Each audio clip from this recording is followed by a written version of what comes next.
Numa ordem internacional em reconfiguração, a América, a Europa e Portugal viram à direita. À direita ou às direitas? E como pensam estas direitas, que causas as unem, que clivagens as dividem e que estratégias adotam? Quais as suas referências e contradições? Como é que veem o passado?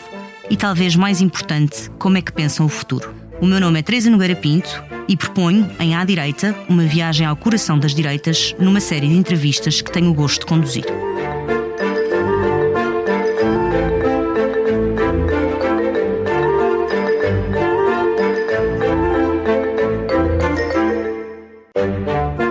As redes sociais tornaram-se aquilo que Gramsci descreveu como as trincheiras da guerra moderna. Nas praças públicas virtuais travam-se combates constantes, muitas vezes violentos, numa guerra de posição que é política e cultural. Na verdade, não é possível compreender a ascensão eleitoral da direita, nas suas declinações populistas, nacionalistas e conservadoras, sem olhar para as redes sociais. Sem elas, Donald Trump não teria sido eleito e Javier Milei não teria chegado à Casa Rosada. E por cá, Chega e a Iniciativa Liberal dominam o ecossistema digital. Talvez por isso, também por cá, à esquerda, se tenha suspirado de alívio quando de Nova Iorque surgiu um político, Zoran Mamdani, capaz de produzir vídeos virais e transformar likes em votos. De facto, uma das principais e mais consequentes transformações políticas das últimas décadas foi precisamente a da aceleração e expansão da comunicação e da discussão política. Hoje dispensamos os tradicionais mediadores, qualquer um pode ser influenciador, comentador ou analista. Como é que a direita se afirma, como é que a direita cresce neste espaço? Hoje, para mais uma conversa à direita e desta vez exclusivamente no feminino, recebo a Rita Matias e a Ruth Sousa.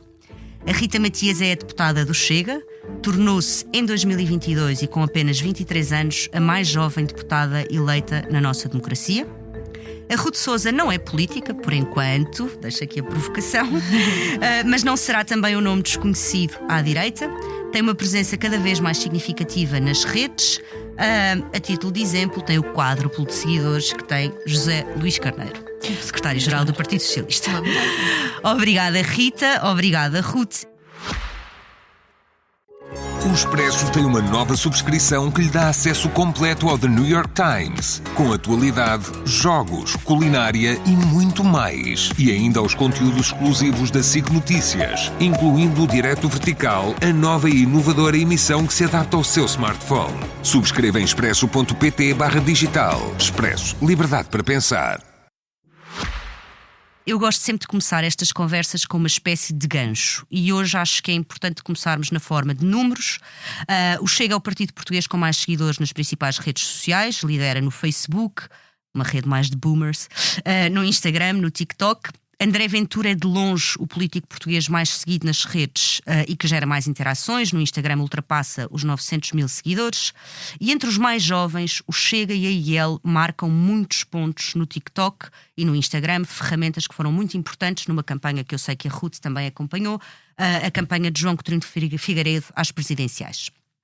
Também acho que posso dizer, sem faltar à verdade, que estou perante duas mulheres de direita, de uma direita que eu gosto de chamar sem adversativas. O que é que isso quer dizer? Que vocês nunca dirão eu sou de direita, mas vá-se lá saber porquê. Penso em muita coisa como à esquerda. Portanto, não correm o risco de serem uma direita de que a esquerda goste. Agora gostava de falar com vocês sobre a questão das redes sociais e a minha primeira pergunta tem exatamente a ver com este vosso posicionamento, que eu sei que não é o mesmo exatamente, mas neste espaço da direita, se vocês acham, e começava se calhar pela Rita, que nessa montra que são as redes sociais, que ocupar este espaço à direita é uma vantagem competitiva, porque há pouca oferta ainda no mercado, ou que é um risco reputacional? Antes de mais, muito obrigada por este convite. É uma honra estar ao lado de duas mulheres que admiro e sem qualquer tom de sororidade nisto, é mesmo uma admiração sincera. Eu sinto que as redes sociais para partidos políticos como o Chega foram, acima de tudo, uma necessidade, porque o Chega surgiu em 2019 e à data toda a comunicação tradicional, pelos meios tradicionais de comunicação social e não só, ficavam muito aquém daquilo que nós queríamos realmente fazer passar. Portanto, era uma comunicação muito negativa, que nos desumanizava a todos muito, que trazia uma carga pesada. Então as redes eram uma forma de nós atingirmos, alcançarmos as pessoas, mostrando realmente aquilo que queríamos passar e humanizando figuras como, por exemplo, o André Ventura, que começou com vídeos simples no TikTok, a dançar umas músicas, a cantar umas canções, mas que fez com que isso mostrasse que ele é um humano, mais do que aquele político que tem tanta coisa a apontar ao país. Ele é uma pessoa com gostos, com desgostos, com preocupações, com motivações, e isso foi fundamental. Ao início havia muito essa preocupação, e eu lembro-me, antes de ser deputada, uma das funções que tive foi trabalhar para o partido, nomeadamente nas redes sociais. Olharam para mim, para a minha idade, e acharam que poderia ser aqui uma boa aposta, e sem dúvida que foi uma oportunidade enorme de crescimento e de aprendizagem. Mas lembro-me quando o André chegou e disse: olha, eu quero instalar o TikTok. Eu disse: não, isso é horrível, pior ideia que está a ter, esqueça isso.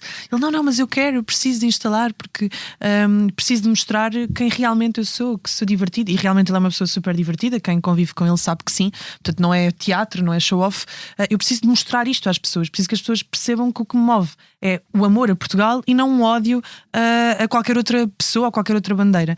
E portanto, ao início nós tínhamos este medo da ridicularização. Mas depois percebemos que não, que o ganho era muito maior, porque as pessoas começavam a compreender que aquilo que era transmitido na mídia depois não era na prática quem nós realmente éramos. Então foi sem dúvida um gancho, e hoje rio-me porque vejo muitos daqueles que ao início nos chamavam os deputados do TikTok, todos eles a ter TikToks. Portanto, já ninguém diz no plenário isso é para o TikTok, porque todos eles a seguir vão fazer um videozinho com o excerto da sua intervenção. E em certa medida acho que isto foi um ganho para a democracia portuguesa, não só porque começámos a ter mais presença nas redes de todos os partidos, como à direita em particular, começámos a ter outras vozes. A Ruth Sousa é uma delas. Poderíamos falar de outras pessoas que surgiram também, sendo que, puxando a brasa à minha sardinha, acho que o Chega fez muito bem esse trabalho de abrir caminho para novos movimentos nas redes sociais também. E Ruth, tu da tua experiência, que não é uma experiência partidária, acho eu, não é? Certo? Sentes que isto é um espaço pouco representado? Antes de mais, agradecer também o convite, Teresa e Rita, obrigada por estarmos aqui a partilhar este espaço. Até no seguimento da tua pergunta, eu acho que a Rita tem um papel super preponderante naquilo que estamos a discutir, e podcasts como aquilo que tu estás a fazer aqui, Teresa, é precisamente o que a democracia precisa. Eu acho que houve uma altura em que a direita colocou-se numa caixinha dos meninos bem comportados que dizem o politicamente correto, são muito bafientos, e olhamos para a política de uma forma muito séria, e então precisamos de ser muito séria, muito bem comportados, muito estadistas, porque isso é o que as pessoas querem. E a comunicação evoluiu, e eu sou especialista em comunicação, tenho uma agência de comunicação, e portanto é um fenómeno que nós estudamos muito. Antigamente as pessoas até gostavam desse tipo de comunicação mais institucional, tínhamos os gatekeepers, mais solene. Depois houve uma malta muito fora da caixa que fez uns blogs em 2010, e depois tínhamos os blogs dos vários partidos e dos vários quadrantes políticos, e a coisa evoluiu para as redes sociais, e o salto foi tão grande que eu acho que a esquerda avançou primeiro, não tiveram medo. A direita teve esta necessidade de vamos fazer uns vídeos, mas era sempre uma coisa muito rígida, muito séria, e parece-me que houve uma espécie de terapia coletiva em que chegaram à conclusão que ser desprendido, ser simples, ser leve não significa ser menos sério, e então começou a haver políticos, e nisto o André Ventura foi dos primeiros. Aliás, eu acho que ele é um fenómeno de comunicação, e todas as pessoas que gostam de comunicação, que são profissionais de comunicação, ou quem é de ciência política e estuda os fenómenos de comunicação política, tem que estudar o André Ventura, porque é único. Sim, a verdade mesmo que não se goste dele politicamente, qualquer mesmo pessoa que tu não gostes, mesmo que tu não concordes, tu tens que olhar e dizer assim: este homem conseguiu construir uma coisa que não existia. Ele construiu vamos chamar-lhe um boneco comunicacional que não existia, que ocupou o espaço público, e acima de tudo que as pessoas perceberam, e isso, na minha opinião, abriu espaço para que outros políticos de outros partidos, e aqui mais no caso do PSD e do CDS, conseguiram compreender o que é que ele estava a fazer, e experimentaram, e resultou. E eu acho que cada vez mais vemos isso. O exemplo do João Coutinho de Figueiredo prova-nos exatamente que é isso que as pessoas querem. Porque é que os jovens adoram o João Coutinho de Mas deixem-me Figueiredo? ter aqui uma alfinetada, que eu lembro-me deles gozarem connosco, lado a lado na bancada, que a Iniciativa Liberal estava ao nosso lado, e ridicularizarem os nossos vídeos. Porque Portanto, não agora eu acho compreenderam, muito bem virem mas não atrás. compreenderam o fenómeno e agora vão ter que dar a mão à palmatória porque isto é quase científico. As pessoas querem isso. E acima de tudo eu acho que as pessoas querem compreender política e não é porque tu usas uns sinónimos que às vezes parece que eles vão ao dicionário e ver qual é a palavra mais complicada, sabes? Não é porque tu usas esse tipo de discurso que as pessoas vão se identificar contigo. O Daniel da farmácia e o Adelino do café querem perceber o que é que se passa no país e finalmente está-se a perceber o que se passa no país. Mas, Ruth, precisamente usaste o exemplo do Daniel e do Adelino, que eu suponho que sejam dois homens, e isso leva-me para uma segunda questão que eu tenho aqui alguma curiosidade, que é sobre o perfil, e sublinhando aqui, não é? A Rita é uma política, tu estás mais no espaço cultural, embora esses espaços naturalmente se toquem.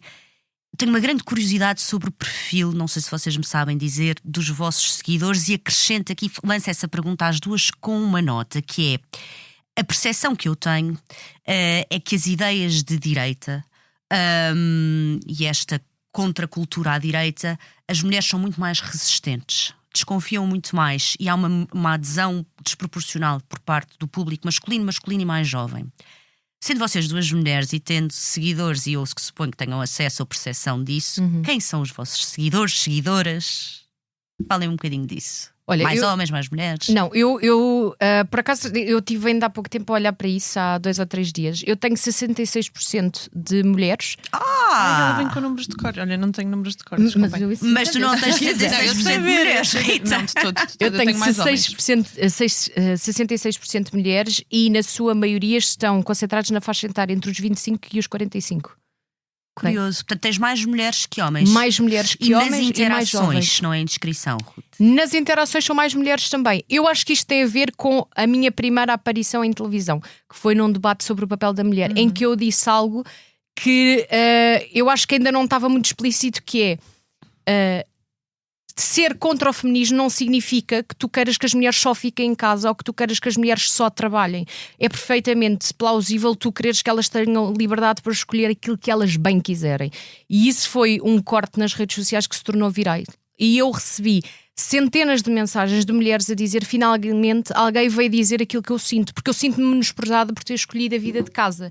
E outras que dizem: eu, como sou uma mulher com uma grande carreira, CEO de empresa, encosto-me imediatamente à luta do feminismo, da igualdade, e eu não me identifico nada com isso. Portanto, eu acho que isso ajudou a aproximar as mulheres de mim. Acho que sim. E tu, Rita, no no teu caso? O meu público é mais masculino, também porque estou nas redes eventualmente há mais tempo, com um perfil público há mais tempo. A minha primeira aparição também, é verdade, a Ruth é um fenómeno porque pois é 6 meses de uma forma exponencial e mostra de facto aquilo que nós falávamos inicialmente, é que se antes havia um monopólio de produção de cultura e de ideias pelos meios tradicionais à esquerda, a verdade é que do espaço. Isto democratizou-se verdadeiramente e a Ruth não é o único fenómeno que tem surgido que em meses tem um crescimento brutal.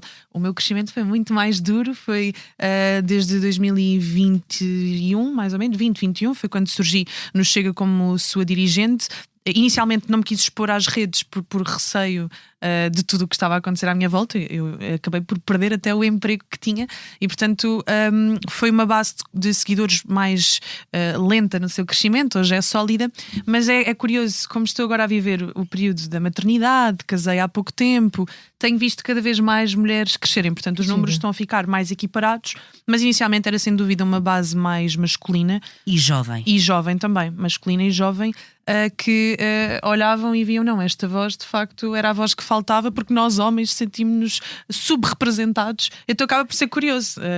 Hoje em dia há aquela política identitária que se tu és mulher tens que representar as mulheres, claro, se tu és homem tens que representar os homens, se tu dormes com A tens que representar isso, se tu dormes com B ou aquilo. Se és branco, mas pensas como por branco, acaso, se és negro, pensas como um negro, se és gay, pensas como um gay. Eram montes de homens que me diziam obrigado por vir falar que de facto há um feminismo tóxico que tem prejudicado muitas mulheres, mas também prejudica muitos homens e, portanto, ainda estou aqui muito desfasada, mais homens que mulheres, mas andamos a fazer o nosso caminho. Eu não podia perder aqui a oportunidade, e vocês já introduziram aqui o tema com a questão do feminismo. Eu não vos posso fazer perguntas fáceis. Não, mas eu também gosto de lançar estas. Não, mas fizeste muito bem, até porque eu não vos posso fazer a vida fácil, porque senão isto também não tem graça, não é? Eu vou-vos fazer uma pergunta que é uma pergunta que eu também faço a mim mesma e para a qual não tenho resposta, mas que acho que mostra que se pode incorrer numa contradição. E vou dizer: vocês são as duas mulheres que podem ser descritas como empoderadas, ok? Têm projeção pública, a Rita é política, têm voz no espaço público. E acho que são as duas também críticas do feminismo. Bastante, ainda não se notou. Não há aqui uma contradição, ou seja, se calhar se não fosse o feminismo nós não podíamos estar aqui as três. É assim, eu faço esta pergunta a mim mesma, eu não estou, não é? O feminismo terá tido o seu papel, mas muito mais diminuto do que as pessoas pensam. Eu acho que sobre isso nós podíamos ter todo um podcast. Eu sei, era outro podcast, mas eu gostava sobre que esta vocês matéria. me respondessem. Depois regressaremos às redes sociais e às suas dinâmicas. Mas não... muito rapidamente, porque a minha crítica ao feminismo? Porque o objetivo do feminismo nunca foi verdadeiramente empoderar as mulheres para elas serem o que quisessem. Era empoderar as mulheres daquilo que os movimentos feministas identificaram como formas de opressão, nomeadamente a família, a tirania biológica, etc. E que só mediante aquela solução que eles apresentavam, que era uma mulher sem laços, uma mulher sem relações, uma mulher pronta a servir o Estado ou o seu patrão totalmente disponível, que isso sim era empoderamento. E portanto eu sou uma mulher empoderada, mas sou uma mulher empoderada porque tenho um marido que me apoia, que quando eu tenho viagens internacionais vem comigo, sobretudo nesta fase de gravidez que começa a ser mais difícil, que me filma quando eu quero gravar um vídeo numa reação, porque tenho uma família que está disponível agora eventualmente para me ajudar a cuidar do meu filho. Portanto, se eu estou onde estou foi porque tive muitos homens e mulheres também, claro, que acreditaram em mim, que me ajudaram, e portanto não tenho nada esta visão de que devo tudo ao feminismo, até porque na verdade grandes partes das conquistas, desde o direito ao voto, à representação parlamentar, entre outras, foram concessões masculinas, e quase sempre porque isso era útil também à agenda do momento. Tu dizias que as mulheres têm uma visão um bocadinho mais de antítese a movimentos novos como o Chega, mas é porque isto é próprio da natureza da mulher. Sim, são mais tenta conservar o regime que existe.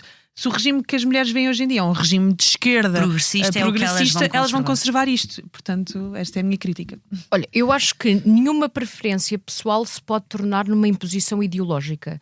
E o feminismo começou por uma preferência pessoal de algumas mulheres de elite que estavam um bocadinho cansadas de ser esposas. E de repente criaram um movimento, para mim, tirano, em que tu já não tens quase valor se fores mulher e quiseres estar em casa com os teus filhos e a cuidar do teu marido. Sim, o feminismo não consegue imaginar uma dona de casa feliz. Exatamente. É que, aliás, existem citações de mães do movimento feminista onde dizem: nós não queremos que as mulheres fiquem em casa e elas não têm o direito a ficar em casa. Portanto, aquilo que era a escolha pessoal delas, querem ser mulheres empoderadas e serem à rua, fez com que elas menosprezassem aquelas que ficavam em casa, e eu não acredito nisso. E, portanto, ultimamente, acho que nos últimos 20 ou 30 anos o movimento feminista evoluiu para um movimento completamente tirano, um movimento que quer colocar as mulheres numa luta contra os homens, quando eu acredito que a sociedade funciona... Mulheres em luta contra as próprias mulheres. Exatamente, quando eu acredito que a sociedade funciona porque homens e mulheres, cada um desenvolve o seu papel e bem. E, portanto, não tem que haver esta luta contra o homem, contra o patriarcado, contra o Estado, contra Deus, contra tudo aquilo que é uma autoridade. Quer dizer, vamos fazer o quê? Dançar o Kumbaya todas nuas com os cheios ao léu? Não me convidem, não quero participar disso. Tenho demasiada estrutura mental, já fiz demasiada terapia para saber que isso não é o caminho. Portanto, não me convidem para esse movimento coletivo de revolta contra tudo aquilo que existe. E tal como a Rita, eu não tenho marido ainda, sou eu e o meu cão, mas tenho bons exemplos de homens na família, e se calhar acho que é o problema de algumas, principalmente esta geração Z, que gosta de defender o feminismo como se fosse uma luta libertária.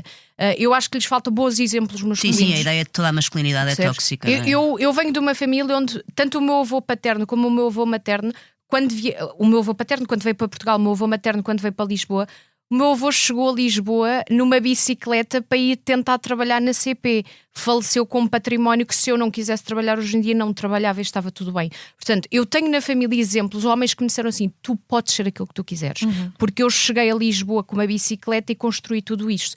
E eu acho que isso também faz parte de quem eu sou hoje. E por isso é que eu acredito que tu podes fazer o que tu quiseres. E se tu quiseres tornar-te uma voz ideológica indiscutível em 6 meses nas redes sociais, podes fazê-lo, porque o meu avô ensinou-me que isso era possível. Porque o meu avô paterno, por exemplo, saiu da África do Sul, onde tinha uma mansão, e chegou cá num avião jumbo militar sem sítio onde dormir, e faleceu com tudo aquilo que tinha quase restituído em Portugal. Construiu tudo outra vez. Portanto, eu tenho exemplos de homens que me dizem que tudo é possível, e se a vida te tirar tudo o que tu tens, tu ainda podes refazer tudo outra vez. Portanto, eu não acredito que eu precise de ser completamente libertário e tudo mais. Eu acredito nas bases que os homens da minha vida me deram. Se me permites só um comentário muito breve, às tantas, se o ponto do movimento feminista fosse alcançar a possibilidade das mulheres estarem presentes na vida política, na vida pública e na vida laboral, que eu até acho que é uma visão muito burguesa, porque a verdade é que as mulheres do povo sempre trabalharam. Sempre tiveram unidades económicas. Do fascínio com as Threadwives que estão em casa sem fazer nada. Mas isto para dizer que às tantas, se o movimento feminista devia de celebrar mulheres como a Rita Matias, a Ruth Souza e outras que têm uma voz divergente, mas que têm um espaço consolidado na sociedade. Porquê é que não celebram? Porque na verdade são tiranas, porque na verdade elas não querem a representação da mulher pela mulher, elas querem a representação das suas ideias, e isto para mim mostra a falência. E posso dizer, os maiores ataques que eu recebo não são de homens com masculinidade tóxica, são de mulheres, seja mulheres parlamentares, seja nas redes sociais. Mulheres, e agora também pessoas que se percepcionam como mulheres. Acho que isto também vale a pena dizer, porque nós combatemos a violência dos homens, mas fechamos os olhos se o homem vestir uma saia, dizer que se percepciona como mulher, adicionar qualquer coisa he's hot ao seu nome, e depois começar a criticar fortemente mulheres. E portanto, nessa altura não se vê nem APAVs, nem movimentos de defesa das mulheres, porque como é uma mulher de direita, vamos todos ficar em silêncio, que ela merece apanhar, no fundo. Vamos dizer, as mulheres de direita não quebram tetos de vidro. Só um tweet, quase, Teresa. Há outro motivo que me faz não apoiar o movimento feminista. Eu não gosto de reescrever história. E elas gostam. Essa história de as mulheres não votavam. Por exemplo, gosto muito de dizer que as mulheres em Portugal não votavam antes do 25 de Abril. Lamento imenso. Na minha família votavam. E as primeiras mulheres na Assembleia da República foi durante o Estado. A Primeira República não deu voto às mulheres, e não deu por uma razão. Porque as mulheres ouviam muito os padres. Pronto. E ninguém gosta de dizer isto, mas a verdade é que algumas mulheres em Portugal votavam. Precisavam era ter estudos e ter posses. E portanto, eu acho que elas gostam de nos colocar, como a Rita disse, nesta caixinha oprimida. Eu, como venho de uma família muito pouco oprimida, porque venho de uma família onde se acredita que se tu trabalhares podes fazer o que tu quiseres, portanto essa coisa da opressão pode durar uma noite, mas de manhã tens que acordar, trabalhar e fazer por ti. Não consigo apoiar. Ruth, eu gostava de te perguntar, até porque foi o que me chamou logo a atenção em ti, e eu às vezes, quando estou um bocadinho mais mal disposta, penso, vou à página da Ruth, porque eu abro um reel, eu ainda não comecei a ver o Reels e eu já me estou a rir. Eu acho que tu usas como ninguém o humor. E usas o humor numa personagem. Isso é muito... e é engraçado ver-te a falar a sério. Ou seja, não é que tu não estejas a falar a sério, estás a falar muito a sério, mas é muito divertido. E eu acho que isso é uma fórmula absolutamente de sucesso do ponto de vista da comunicação política. Usas o humor com essa intenção e usas também para ser subversiva? Uso para ser subversiva, não lhe gosto de chamar o humor, porque eu tenho muito respeito pelos humoristas e portanto acho que aquilo que eu faço eu costumo lhe chamar a Ruth em Ruth 2.0. Mas tens mais graça que muitos humoristas que andam por aí. Mas imagina, eu sabia uma coisa, quando eu comecei, Teresa, eu tinha noção daquilo que falámos no começo do podcast, que era: a política estava reservada a um espaço muito bafiento e muito institucional. E eu comecei a perceber, até porque eu sou licenciada em Ciência Política, e aquilo que eu entendi foi: as pessoas não compreendem aquilo que estão a ver e aquilo que estão a vir. Portanto, eu tenho que criar aqui uma forma onde as pessoas percebam exatamente aquilo que lhes está a ser dito. E a forma que eu tenho que fazer isso é aligerar e simplificar. E eu sabia que ia receber todos os comentários que eu recebo do não sabes falar português, não sabes aquilo que dizes, tens a mania que tens graça, mas para fazer o que os outros já faziam já havia muita gente. Eu identifiquei a lacuna no espaço e não havia ninguém que fizesse aquilo de uma forma muito leve e brincalhona e portanto na altura foi o tema da flotilha e eu pensei assim, isto é um tema tão complexo, eu sou especializada em estudos sobre terrorismo, eu já produzi N trabalhos sobre aquela área, eu tenho uma pós-graduação naquilo e eu sei que até hoje eu tenho alguma dificuldade em acompanhar algumas dinâmicas daquela região. Portanto, eu pensei assim, como é que eu, que ando há anos a ler livros sobre o assunto, vou desconstruir isto? E aquilo foi, eu já contei isto muita vez, mas aquilo foi no parque de estacionamento do Hospital do Barreiro, em que eu pensei assim, só há uma forma de eu fazer isto, é num minuto e tentar que isto tenha muita graça. E aquilo resultou. E a partir daí percebi, ok, é isto. E continuei e nunca mais parei. Fiz o compromisso comigo mesma que ia publicar todos os dias e passado 6 meses. E divertes-te? Divirto-me muito. E diverte-nos. Então, a mim divertes com certeza. Divertes num bom sentido. Rita, eu também tinha aqui uma pergunta para ti. O teu registro é um registro diferente, até porque tu também estás na política partidária e institucional. Mas também tenho sentido de humor, está bem? Não, tens muito sentido de humor, é verdade. Mas eu pensando aqui numa figura que nos é querida às duas, que é o Charlie Kirk. Se nós pensarmos naquilo que foi o trabalho do Charlie Kirk, ele era um tipo que ia às universidades, que ouvia as pessoas, que falava, que desconstruía, com muita coragem, porque vai para terreno hostil. Eu acho que quem vai para terreno hostil deve ser louvado por isso. Tu fazes exatamente isso, não é? Muitas vezes de uma forma muito provocatória e corajosa, não é? Tu vais para o terreno, tu falas, etc. Agora, a verdade é que o Charlie Kirk, não se teria tornado uma lenda, primeiro, se não tivesse sido assassinado, naturalmente, mas também se não tivesse tido a presença nas redes sociais. E o que eu te pergunto, Rita, e sabendo que tu és uma pessoa que também se preocupa com isso, é se nós não corremos aqui o risco de passar a fazer coisas que são tão importantes, como ir ao encontro dos jovens, como dialogar com quem pensa diferente, mas fazê-las só a pensar naquele corte. Sim, nós corremos o risco e este risco já não é só à direita, cada vez mais está difundido por todos os quadrantes políticos. E vê-se, por exemplo, quem assiste à RTV, às vezes os debates parecem profundamente esquizofrénicos, porque há ali um momento em que a pessoa de repente eleva o tom e fala nas alturas e depois de repente volta a um registro muito mais calmo e nós percebemos, pronto, este era o corte que a pessoa queria.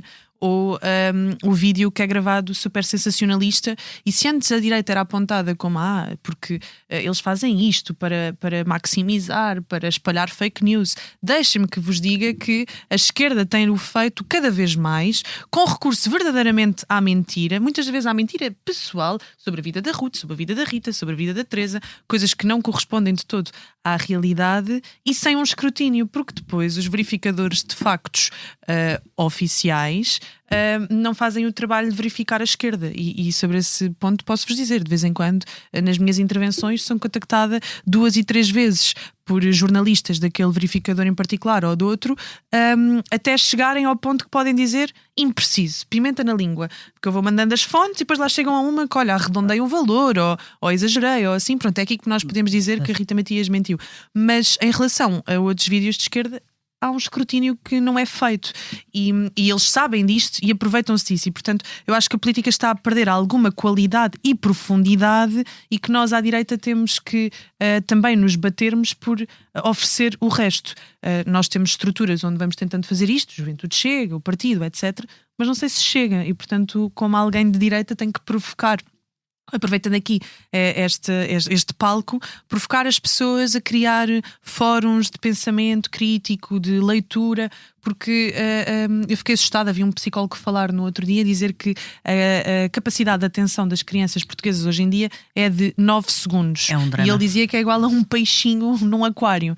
E nós também estamos a ficar um bocadinho assim, nós consumimos informação política em 9 segundos e definimos a nossa posição sobre o conflito no Médio Oriente, sobre o pacote laboral, sobre o orçamento de Estado, com base numa percepção de 9 segundos e naquele político ou naquela influencer ou naquela pessoa. E isto é preocupante e, portanto, as redes sociais são boas como uma fonte de alcance massivo, mas depois também tem que haver um trabalho e cada pessoa que está nas redes sociais, eu tento fazer isso e de vez em quando lançando capítulos para uns livros, sugerindo leituras, etc., para que as pessoas percebam que aquilo não é a finalidade e não é o fim, é um meio para alcançar um fim maior. E esse fim maior é que as pessoas conheçam as ideias de direita e percebam que estas são as ideias melhores. Então vocês acham que as redes sociais podem servir também para nós agora, para aprofundar um bocadinho, para respirarmos, para aprofundarmos? Sem dúvida. E até para nos conhecermos sem ser aquele ódio performativo. E até acho que isso é super necessário. E agora vou voltar a um exemplo que tu tinhas falámos assim, en passant, que era a questão das threadwives, que surgiu muito como resposta de mulheres que ficaram cansadas da opressão a que realmente chegaram, porque é muito cansativo conciliares uma carreira de sucesso com um casamento bem sucedido, com muitos filhos. Isso tudo era sim uma verdadeira fonte de opressão para as mulheres. Então esse movimento de mulheres poderem ficar fechadas em casa a tomar conta dos filhos, a vestirem o seu avental, irem dar milho às galinhas, não é fechadas em casa porque têm jardins lindas, e estão descalças a tocar. Eu confesso que às vezes fico com inveja, às vezes tenho vontade de desistir do Parlamento e ficar. São giríssimas todas. Não posso dizer isto, porque senão a esquerda vai começar a desejar que eu me feche a fazer pão em casa. E fazem pão super maquiladas. Não, esse movimento, nada contra, se isto funciona para muitas pessoas, ainda bem, se isso é a solução para as famílias, ainda bem, mas porquê é que eu dizia que nós não podemos ter estas respostas curtas de rede social?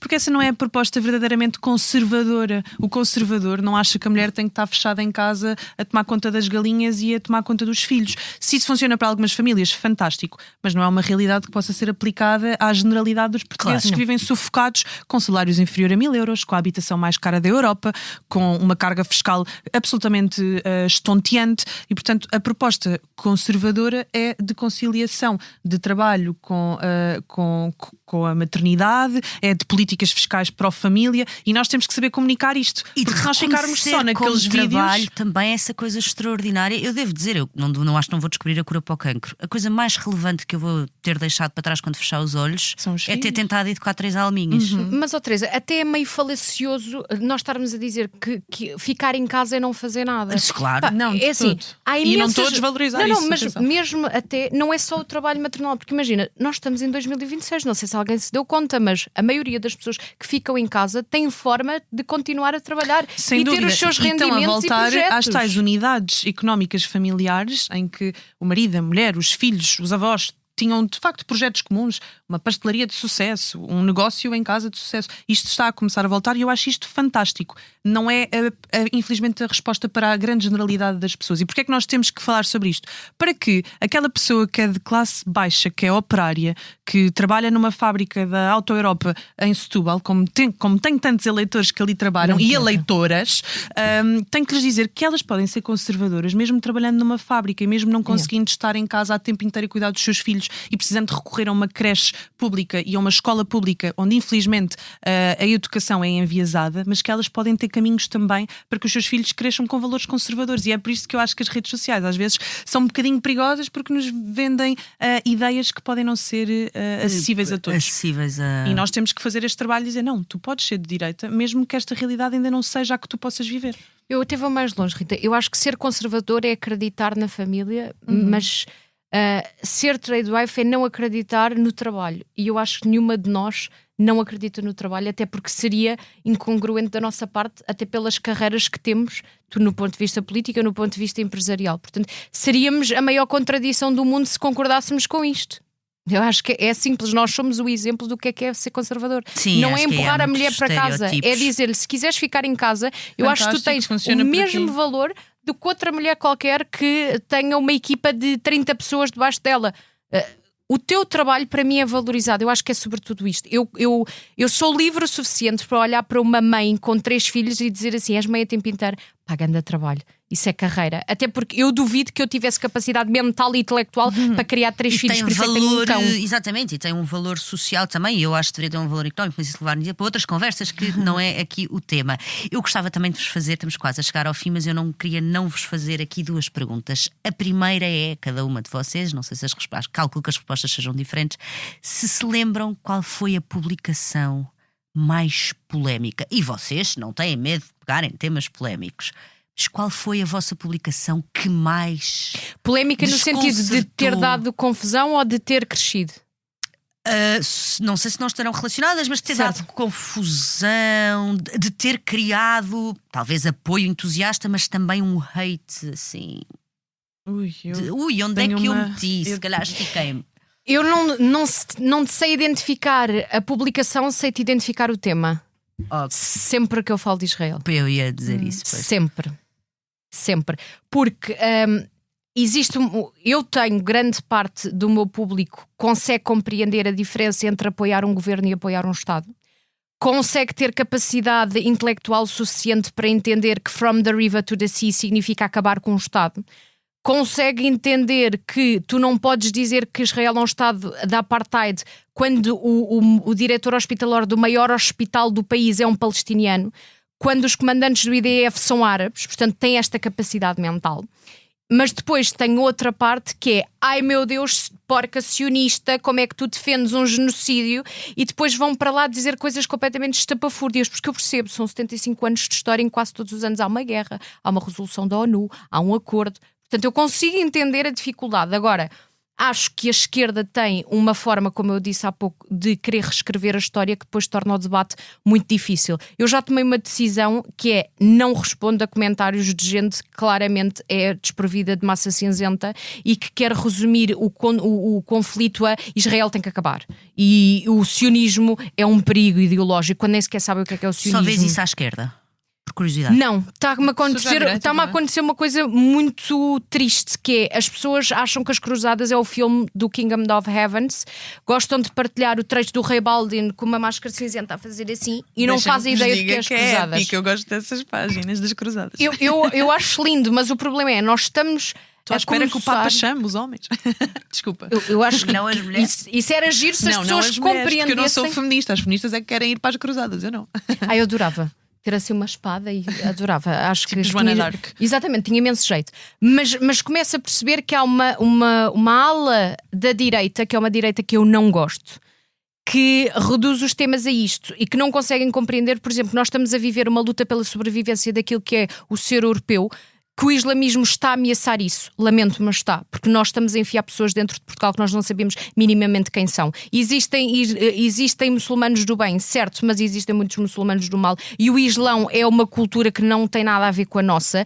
E enquanto muitos cristãos não entenderem que vivem numa sociedade com princípios judaico-cristãos e que o caminho passa por judeus e cristãos entender o que é que têm em comum e funcionar em comum, porque existe um mal maior neste momento, a querer desvirtuar tudo aquilo que é a nossa sociedade. Mas, Ruth, tu não achas que é complicado bater isto? pôr a coisa assim, um mal maior, ou seja, que não faltará também à direita o dizer-se: se nós vivêssemos numa sociedade muçulmana. Nós estávamos aqui hoje, as três. Ok, independentemente disso. Mas se nós vivêssemos numa sociedade muçulmana e de repente a população de cristãos aumentasse em 15, 20%, isso também sabes porque não aumentam, Teresa? Porque cortam-lhes as cabeças. Exatamente. De modo que é difícil aumentar, sabes? Não, eu sei, eu só acho é que, ou seja, sim, eu percebo o que vocês estão a dizer. Eu acho é que às vezes, se calhar, nós podemos colocar a questão de uma forma muito simples, que é esta aceleração. Não é por se tratar de alguém ser muçulmano, alguém ser cristão, alguém ser. É só porque é um desequilíbrio muito rápido. É um desequilíbrio muito rápido onde pois há nós focamos muito na rejeição do outro e os outros já só dizem que nós só rejeitamos o outro. Dizer que estes períodos europeus de expansão da fé massiva foram no século XIV e XV, portanto agora estamos em 2026 e choca-me um bocadinho vermos discursos como assistimos esta semana em relação ao feriado muçulmano, termos claramente imãs a dizerem que vêm para reconverter a Península Ibérica a novamente Make Islam great again. árabe. Às vezes até é uma falta de respeito com as pessoas que professam o Islão por uma razão, porque efetivamente o Islão não distingue absolutamente entre o domínio da política e o domínio da religião. A Sharia é isso mesmo, não é? E eu não sei se nós assumimos que as pessoas vão deixar de acreditar no que acreditam, não é? Ou seja, eu até acho que às vezes é uma desconsideração por aquilo que são as convicções das outras pessoas que em coerência com essas convicções, implicaria ter posições que não vão ao encontro, por exemplo, da democracia liberal, naquilo que ela, ocidental, naquilo como ela vê as mulheres. Mas eu já estou a falar demais, isto não é eu queria sobre também mim. responder Eu entusiasmo muito com o tema, lamento. sobre publicações polémicas. Não me lembro honestamente qual foi a mais polémica. Lembro-me ao início, quando fazia TikToks com o André, de facto, das pessoas ficarem um bocadinho incomodadas, as pessoas, aqueles velhos do Restelo, mas ao mesmo tempo chegava às escolas, andava na rua e chamava-me: essa Rita do TikTok, podemos fazer um TikTok? E eu, que nem tenho assim tanto jeito para as dancinhas, lá tinha que aderir, e isto foi de facto um gancho, mas sem dúvida que o tema mais polémico que toco nas redes sociais é quando falo do aborto e quando digo uma evidência tão básica. Quando dizes que o aborto é um homicídio? Quando digo que o aborto é um homicídio, quando digo que é uma vida desde a concepção, quando explico. Isso causa muita polémica. Causa muita polémica, infelizmente, porque o aborto hoje em dia é percepcionado como um direito, e até me choca porque as pessoas já têm consciência de que realmente é uma vida, não é só um aglomerado de células como gostam de fazer crer, mas tanto faz, porque aquela vida naquele momento vai impedir-me de ser a mulher sucedida que quer ser, ou chega num momento vulnerável da minha vida e que não pode ser.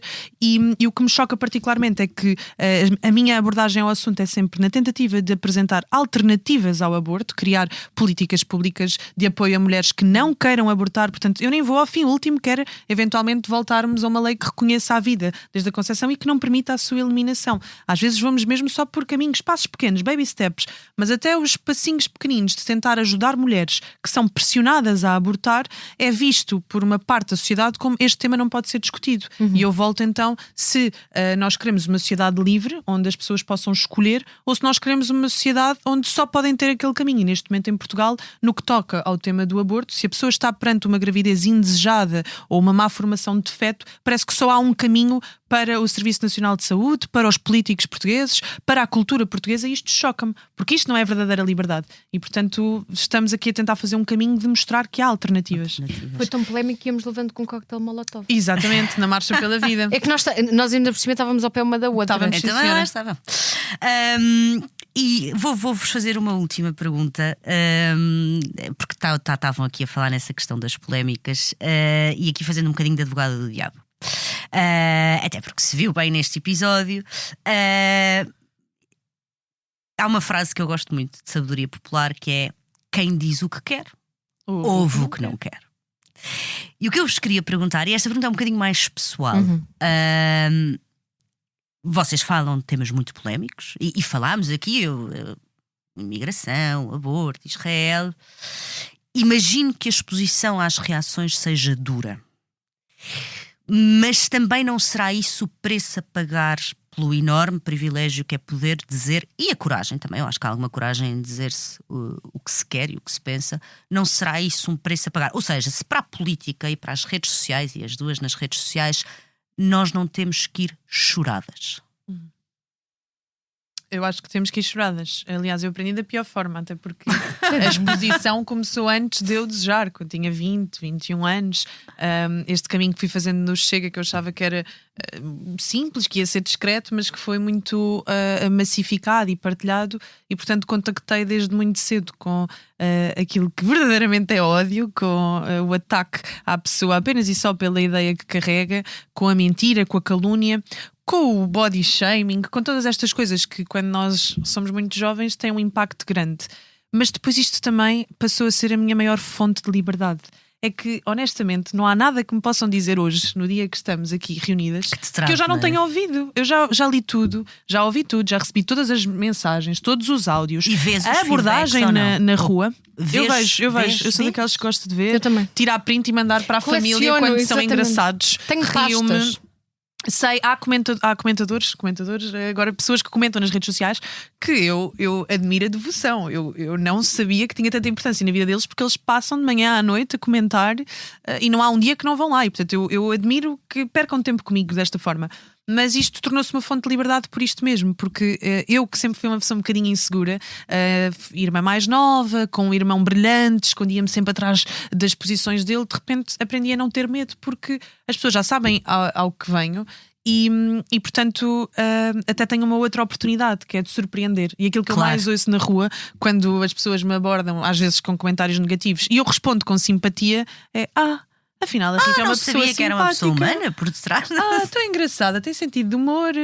E quando eu agarro, porque as pessoas que às vezes estão à minha volta querem reagir, eu digo: olha, não é preciso, está tudo bem, eu estou habituada. Eles pensam: olha, e ela não é nada violenta como eu imaginava. E portanto, temos que ir choradas, sim. Lamento imenso que o ambiente digital seja profundamente tóxico. Infelizmente sei de casos de pessoas que acabam por tirar a vida, não só no nosso país, mas por aí fora, ou ter outro tipo de ações tóxicas contra si mesmas por causa daquilo que contactam e daquilo que leem. Acho lamentável que alguém seja perseguido dessa forma. Ontem apenas um isso só... influenciador suicida-se. Exatamente, A em sério? Portugal, exatamente. E isso é assustador, perceber que apenas e só por existires e teres uma visão diferente da maioria da sociedade, seja de esquerda ou de direita, de centro, sobre carros, como este caso, sobre família, sobre moda, que as pessoas se sintam à vontade para te fazer esse tipo de pressão. E acho que isto mostra muito a doença da nossa sociedade, porque há pessoas que às vezes eu leio e penso claramente esta pessoa não pode estar bem da cabeça para ter esta obsessão e esta agressividade na escrita. Mas é um preço a pagar que eu pago com todo o gosto pela liberdade que me dá de poder fazer o que gosto e defender os valores que eu herdei. E eu tenho tanto orgulho de ter herdado estes valores dos meus avós, dos meus pais, este amor ao país, este amor pela família, pela tradição cristã, que não me importo de pagar este preço, porque sei que é um serviço que estou a fazer, é uma missão e é um privilégio poder ser uma missionária neste sentido. Ruth. Olha, há uma frase do Jorge Jesus que eu acho que tem sido o meu mote nos últimos 6 meses, em que ele diz: para ser fácil é na PlayStation. A sério, eu acho que aquilo tem tanta verdade e tanta sapiência que eu acho que nem o próprio Jorge Jesus teve noção daquilo que disse. E eu acho que é mesmo isto: para ser fácil é na PlayStation. E eu acho que mais do que um preço a pagar é o preço por nós sermos verdadeiramente livres. É o preço por tu poderes ser quem tu és. Porque se tu não quiseres ter hate, se tu não quiseres estar exposta a estes comentários, tu fechas a tua página. Vais para casa, abandonas as tuas convicções, passas a ter uma vida normal, deixas de estar exposta publicamente, deixas de ser uma voz identificável e já ninguém te vai chatear a bolha, provavelmente só o teu chefe no trabalho. Agora, tu queres isso para ti. Eu, por exemplo, sempre tive medo de ser uma pessoa normal. Há uma música evangélica que diz, de uma banda que é os Delirious, que diz: eu quero ser alguém que faz a história acontecer. E aquilo foi a música da minha infância toda a vida. E eu tenho, E tu agora vives isso. eu tenho pavor de ser normal, sabes? Deixa-me que vos diga não que fazer ser alguma normal coisa. é um preço ainda maior a pagar. Caberes na caixinha, a caixinha das pessoas que vão ao concerto do Bad Bunny, que acham que estão vestidas de forma absolutamente diferente, mas depois estão todas iguais umas às outras. A caixinha da música que tem exatamente a mesma lista do Spotify e que faz exatamente os mesmos restaurantes e voltas E que gastronómicas. pensa exatamente da mesma forma politicamente. Essa caixinha é tão mais violenta, é tão difícil caber nesse quadradinho tão pequenino que existe e que vai sendo cada vez mais sufocante, que eu dou graças a Deus por não pertencer a esse. Mas agora coleciono como a Rita e guardo por tema.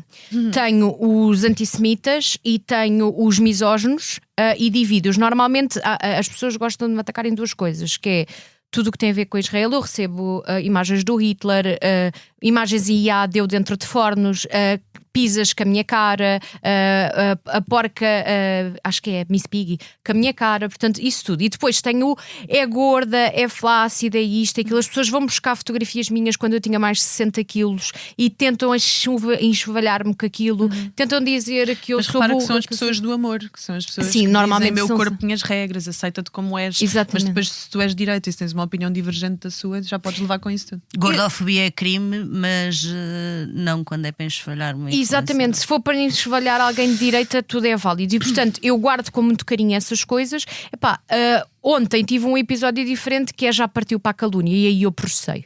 Porque eu sou boa pessoa até um certo ponto. Quando já entra na calúnia e quando já entra no tentarem, como a Rita dizia há pouco, fabricar factos para destruir a tua reputação, porque eu acho que a esquerda já percebeu que a reputação deles é quase nula, basta tu fazeres uma pesquisa muito simples no Google. E a direita ainda tem isso, nós ainda conseguimos ter a reputação e portanto eu acho que principalmente quem está a aparecer agora, o maior ataque que tu podes fazer é à reputação da pessoa. A Rita representa o que representa e por si só, quando dizes Rita Matias, há um conjunto de valores que vem atrás. Qual é a forma mais fácil de tu desconstruir esse valor? É atacando a reputação da Rita. Claro, e é sempre... Não é que a Rita é corrupta, é que o marido da Rita e a maioria vai das pessoas se calhar até gostam de ti, percebes? E vão fazer isso com o teu esposo e um dia vão fazer isso com o teu filho. Não, mas essa foi a linha vermelha que eu estabeleci. Porque é a forma mais fácil. Eu não faço denúncias de nada, nada que me ataque a mim, mas tudo o que implica a minha família, e agora que sou mãe já sinto um bocado de lioa. Eu aí processo. Aí também tenho isso avançado. E amigos meus que não escolheram isto, porque há uma coisa, por exemplo, eu tive um exemplo que foi uma colega minha, angolana, em que basicamente nós fomos a um sunset do DJ Kamala em 2018 e foram buscar essa foto e disseram assim: a Ruth era lésbica, esta era a namorada dela e apoiavam a Kamala Harrison. Porquê? Porque nessa publicação que é no Capitólio eu pus hashtag Kamala, porque estávamos num sunset do DJ Kamala em 2018. A miúda não tem nada a ver com isso. A miúda é uma pessoa completamente desconhecida e de repente viu-se numa relação lésbica comigo e a apoiar a Kamala Harrison. É uma miúda que tem marido, acho que até está grávida. Não tem que ser exposta a isso. Portanto, nesse caso, é o processo. Atacarem-me a mim e as minhas ideias, ok. Atacarem a minha reputação, tentarem atacar para deliberadamente, por exemplo, causar dano na minha empresa. Eu tenho sócios, e eles não escolheram isto. Portanto, aí o meu advogado fica felicíssimo, ele adora e é giro. E agora, ontem tive uma ideia, que é este novo processo, quero transmitir em direto o julgamento. Acho que vai ser incrível. Tive essa ideia ontem. Ok, portanto, vai-se pessoalmente chorada, mas os nossos temos que os proteger. Muito bem. Rita e Ruth, muito obrigada por terem aceito participar nesta conversa e muito obrigada a todos os que nos acompanharam em mais um episódio do podcast À Direita. Este episódio foi gravado e editado por João Luís Amorim, a capa é de Tiago Pereira Santos, com fotografia de Matilde Fieschi. A coordenação é de Joana Beleza e a direção de João Vieira Pereira. Eu sou a Teresa Nogueira Pinto e volto daqui a 15 dias com mais convidados à direita. Até lá, ouçam-nos em expresso.pt ou na sua app preferida de podcasts.